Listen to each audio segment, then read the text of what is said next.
So hey guys, so for today nagluto mi og steak sa ako husband kay nag-crave mi duha.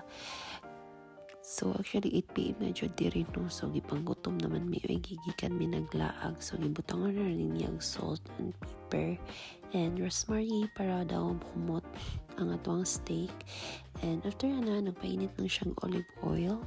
So, mao na siya, no, dago kayo la steak dire guys. Pero na ako tigag good. So, mao na niya siyang napalit sa akong husband niya. Mao na siya, no, nga kanang giluto niya side by side. Pero okay ba pila to kasi siya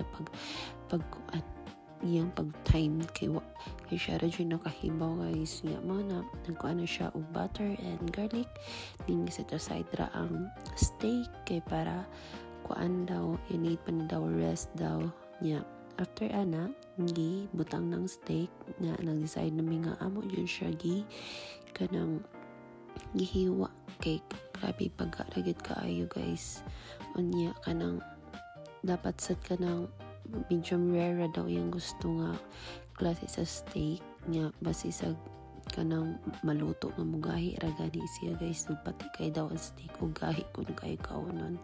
Then after na guys is nagluto sa aming side dish nga asparagus o kaning sweet potato, so wala may potato guys nga mo na nga kanang sweet potatoes na lang among giluto kay kanang marami available niya. Ang ilang sweet potatoes there guys is light mga yellow man na siyang color tapis kayo, so man ni siyang final look guys. So that's it mga ta.